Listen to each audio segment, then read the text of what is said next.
So I'm gonna show you the project file of my track, still untitled, which is gonna come out sometimes in 2024. Yeah, this track is made completely like in the box. I usually work this way. I mostly make stuff, yeah, inside Ableton. Rarely I record some hardware stuff which I've got in the studio.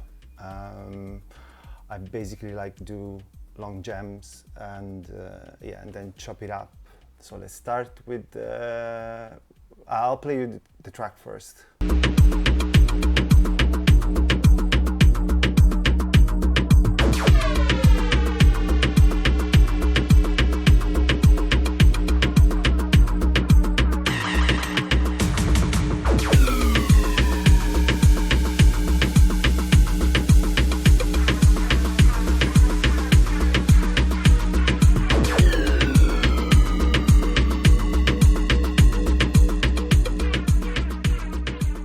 Okay, so this is the track.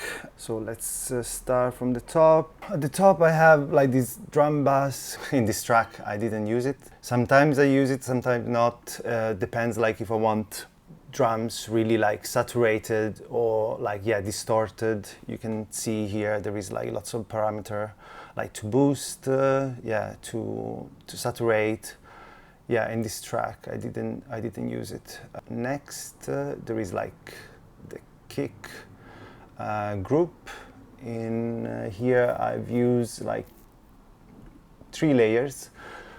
Yeah, and usually I try to keep like the kick, like the layers like simple, but in this track I really yeah, I think like it needed like 3 layers. So one, I'm sure is the puncher kick, yeah. And then there is like a top one, just to give a bit of high-end presence. Just like a tiny little click, like, yeah, I guess like for the attack of the kick. And then a sub. I usually, whenever like the kick like lack a bit of low end, I usually put like a sine wave underneath, like really low. As you can see here, yeah, on the spectrum, the kick pick at 46 hertz. Yeah, just to give a bit of low end punch, yeah, presence, I mean. Yeah, and all together they sound like this. Yeah, the processing on the channel, yeah, there is like a drum bass, 50%. I usually try not to go crazy with this. Like I usually like keep it like around like 50, 40, depends, like, but yeah, I usually put drum bass on every kick channel. Yeah, I feel like it gives like presence, yeah, in the overall track, and yeah, that's basically it for the kick. So below, I'm not sure what this element is, so I'm gonna just play. Okay, this is another sub layer. This is like on the just to give extra sub presence as well. You can see like, yeah, it picks like at 64.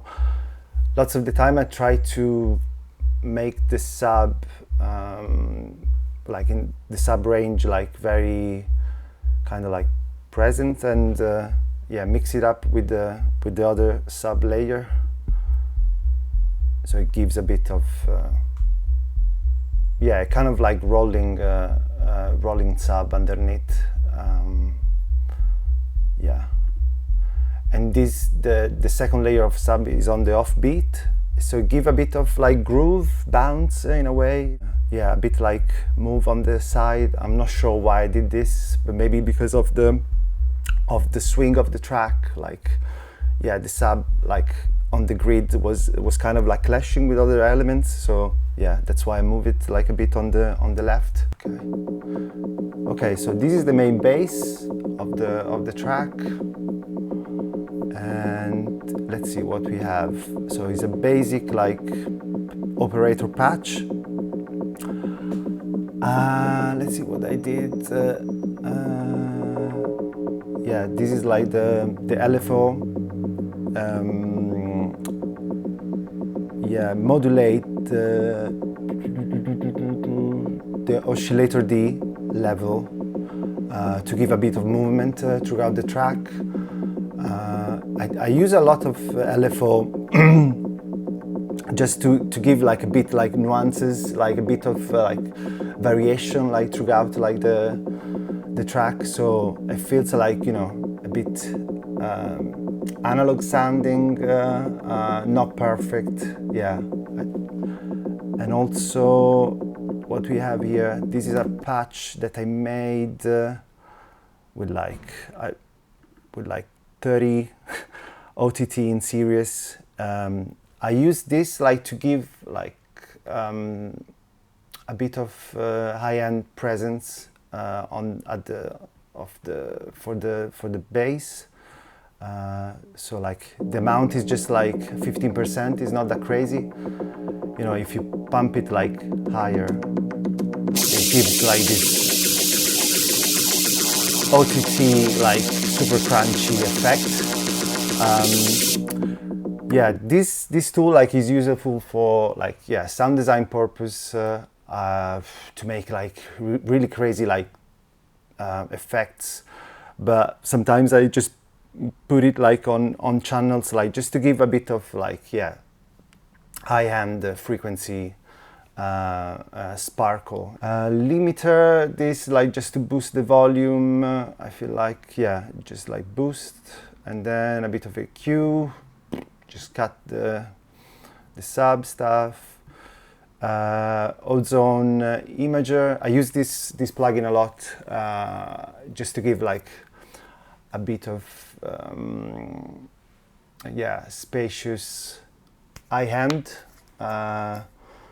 Like this bass was kind of like mono sounding, so this one, especially with the boost like on the high band and the medium band, like it gives like this kind of wide sounding effect,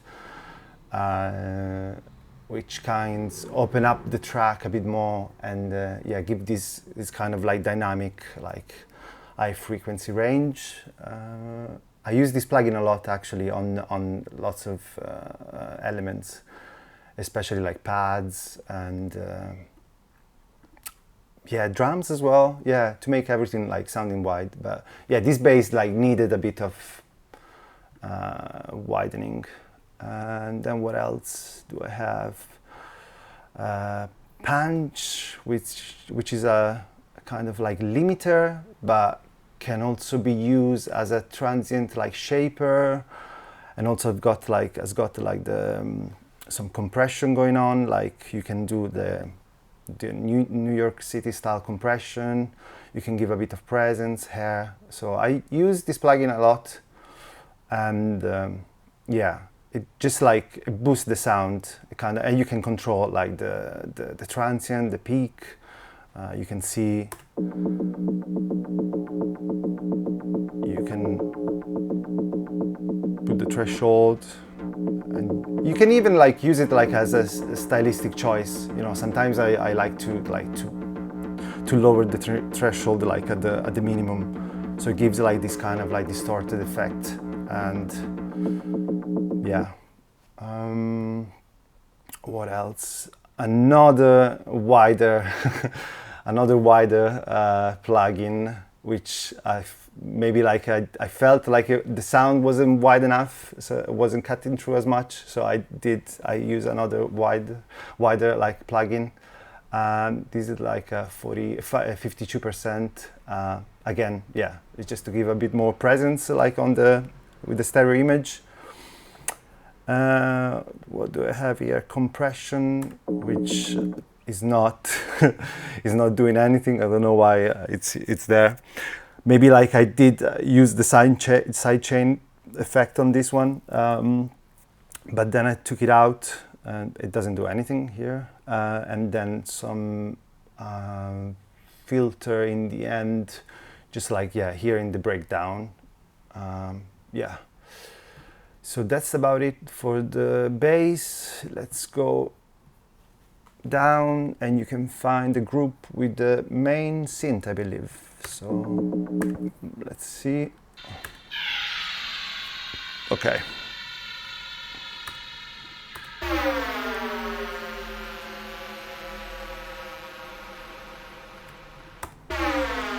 Cool. So I made this sound in Vital, which is like a free VST that you can find like online, and is I mean the basic version like is free, but then like is paid. You can pay like, and you get like more patches, more presets, more LFO. Yeah, patches as well. I got the basic version. Yeah, it's just I don't remember how I made the sound, but I can see here is like TSVI FM hit, so I must have made like from scratch, and it's just like this. Yeah, this FM. Sounding like bending sound, lead sound, and let's see. There is, I think, like there is quite a lot of processing here. Ah, not that much. Okay, so let's solo the first layer. Okay, there's like a EQ. I use like, yeah, Fab Filter Q3 on mostly every channel. I feel like is a great like EQ, and also like some very small like echo effect at the end of the synth, like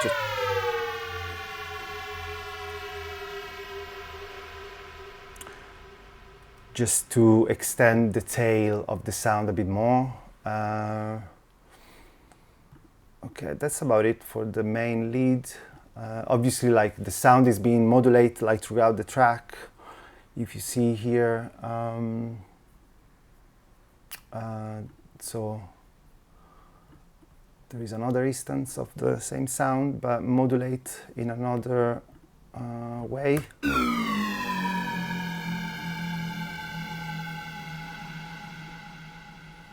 Yeah.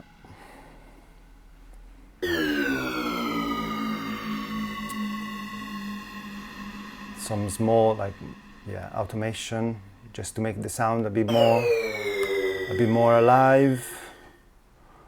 Yeah.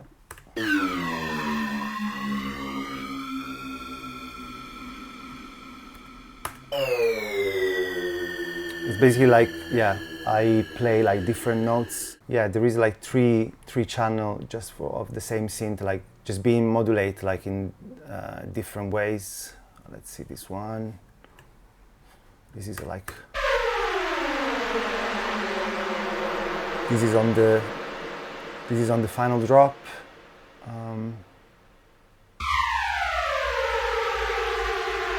Yeah. And let's see.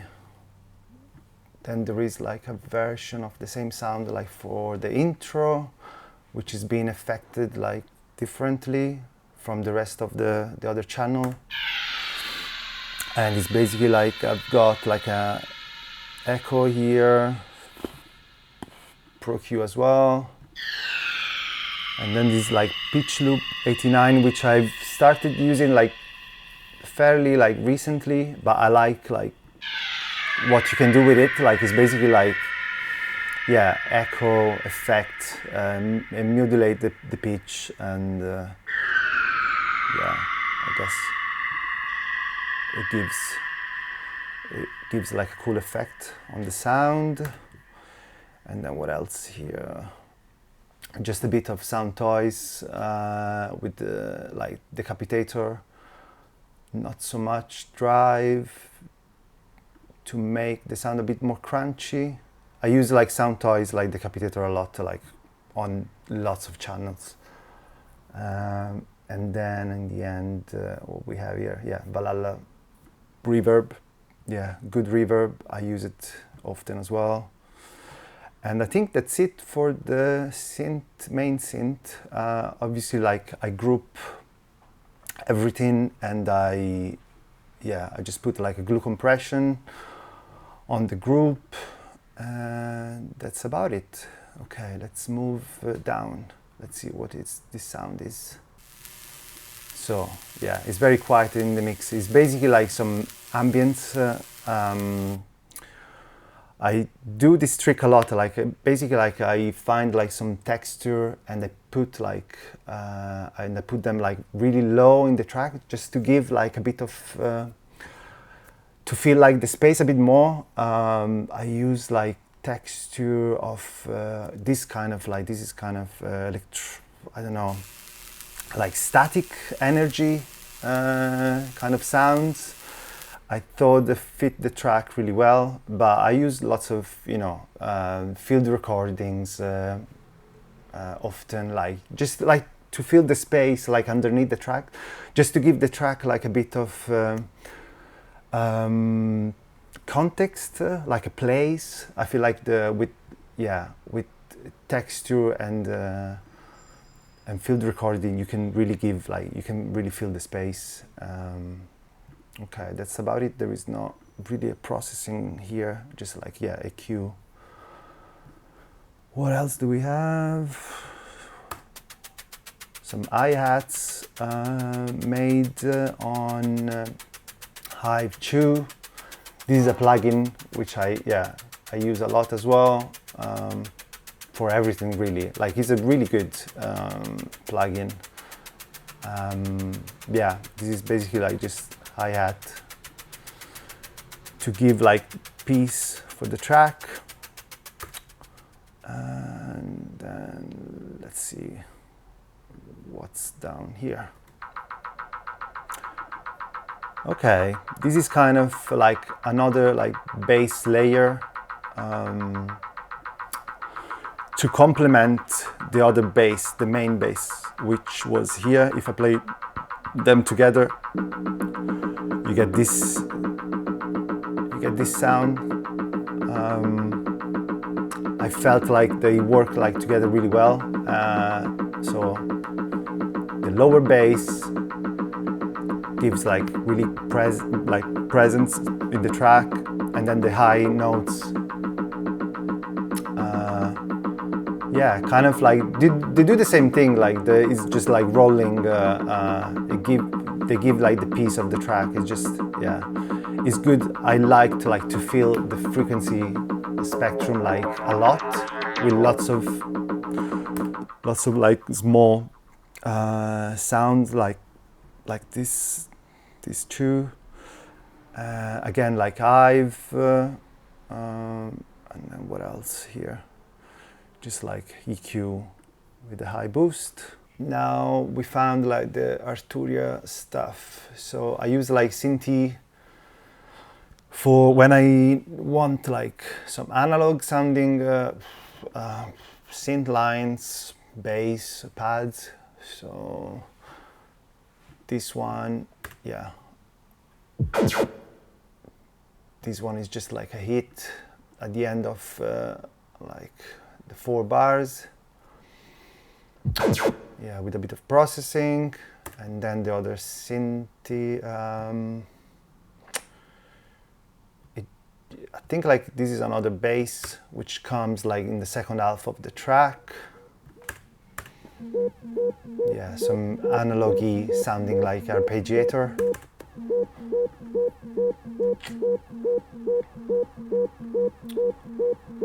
Yeah. Yeah, whenever I want like some analog sounding stuff, like this synth is just like Arturia stuff in general, like is where is what I reach for. Just like it's being modulated throughout the track and goes away, I think like in the drop. Yeah. Okay, so let's go. So we have Reactor here. This is like the main lead sound. I think I've used Razor for this. Yeah, this synth, like I love this synth. It's made by this producer at Aerosmith, which I know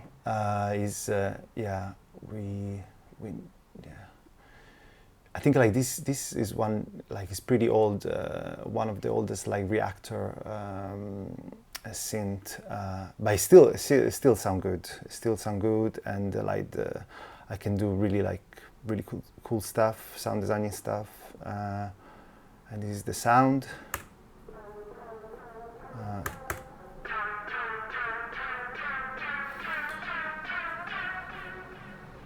I've automate the pitch bend.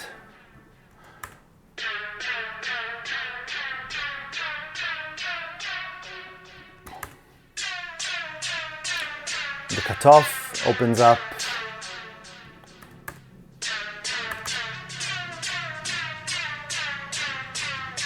Yeah, and then I modulate. This is like in the drop.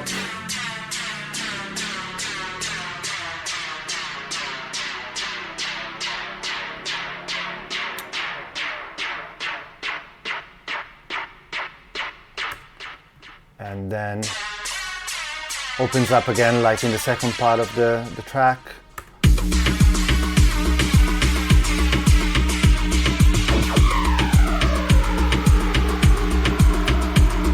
A bit of processing, imager, the usual stuff. And I think, I don't remember actually what I did here, but I think I bounced the audio of the synth in a separate channel, and I create another layer. In the second drop, and I put like some effects on it. I don't know. I feel like it lacked kind of a bit of distortion, so that's why I create like another layer, and I put like sine compression on, which is a pretty like heavy like saturation, and yeah, it just like this patch, like I found it like online. Yeah, it makes the sound kind of like really distort. This is like without. It's very quiet, and with the sine compressor it becomes this monster. Yeah, lots of artifacts. That's the reason why I do like this kind of like heavy compression, like with also with OTT sine compression. Like you get like lots of artifacts in the sound, lots of like imperfection. That I quite like it. Like it kind of give me like this wild effect. So together with the Razor sound, they sound like this.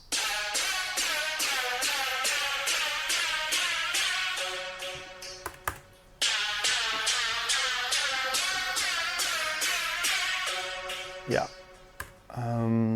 Okay. So now I feel like there is like just like some drum stuff, some tambourine. Yeah. I feel like always like to reinforce like the groove. And what we have here, some effects. Yeah, just on the drop.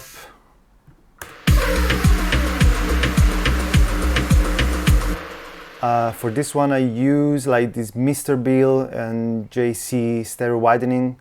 It makes like stuff like super wide, like very like left and right. When I want like some crazy widening effect, I use this. I think like it's free. Yeah, Sometimes it's a bit too much, so I tend to use this not often, but still. That's about it for this sound. I feel like now we're going into like the percussive elements section. So this is like some loops taken from my my friend, the randomer Splice sample pack, I believe. Yeah, he's great. His sound design is crazy. I use like his sample pack like quite often. Yeah, and there is like some sound of randomer also here. This is like some lead sound, I believe. Yeah, some ravey stuff.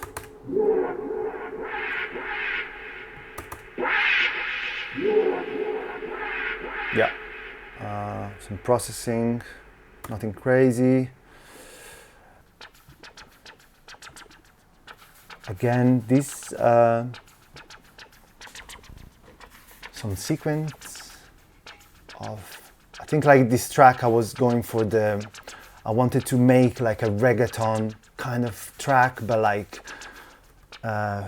with the kind of made it like with the analog stuff in a way. Like I know I don't use any analog equipment, but I try to recreate. So the bass and I feel like also this kind of like sequencer together, they make you think I was like on some kind of synth, and I was just playing with the automation, but in fact like it's all loops. And then there is another synthy here. Again, some sequence.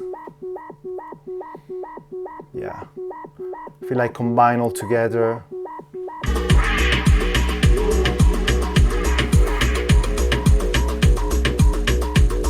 Sounds like this.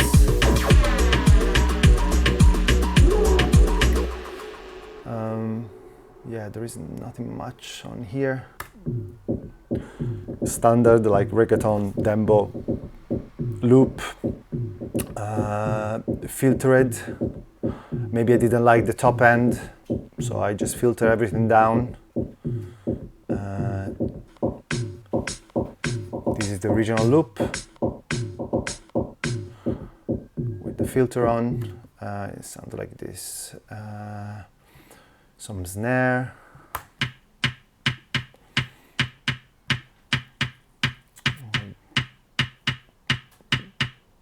Again with the imager, make it like the sound wider, and also some reggaeton hi-hat, another hi-hat layer, another hi-hat layer. Yeah, and then some like reinforcement like on the percussion side. This is all part of the groove of the track.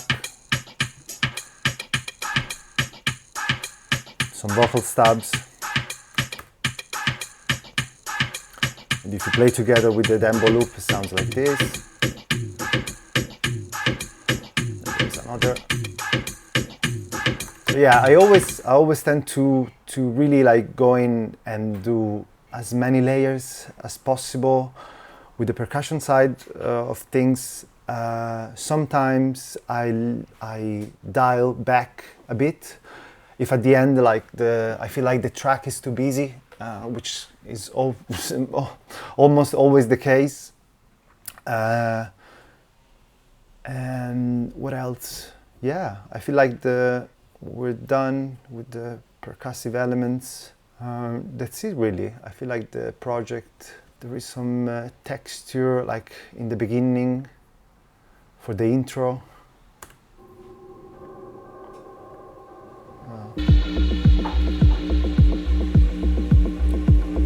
This is just like some like, yeah, atmospheric loops. that I process in different ways. Two layers of the same sound. Maybe this one is pitch like 12 semitones,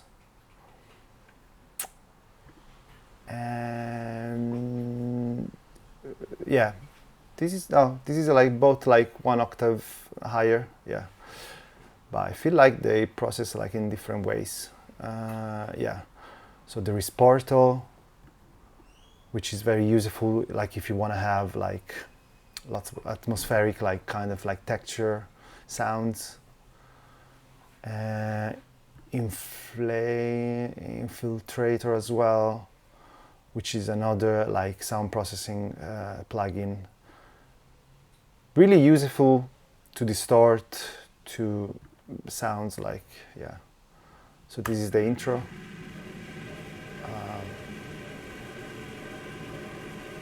Yeah, and together sounds like this.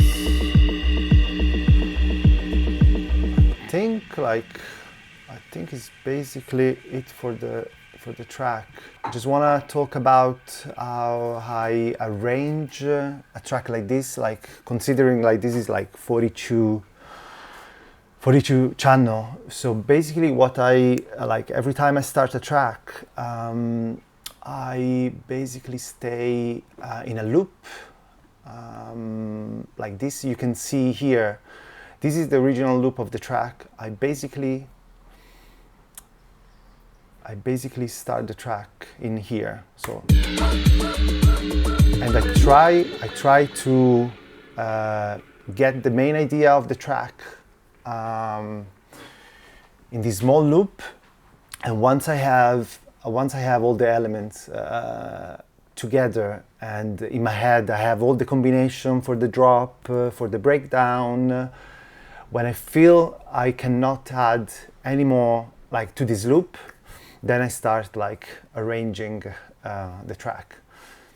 In a way you can say like it's like a painter, you know, like I first like prepare like all my colors, and then like when I feel like I have everything, I start to paint like the full drawing in a way. To me, like it's always difficult like to go back and add stuff like in the arrangement. I tend to add all my elements in here in this like 4-bar loop, and then at the end arrange. But yeah, this track like came out like pretty good. I'm really happy on all the technique that I use and stuff. So yeah, hope you enjoy my project breakdown. If you have any question, just hit me up on my social. I'll be happy to answer any question. Sound design, music production, everything, yeah.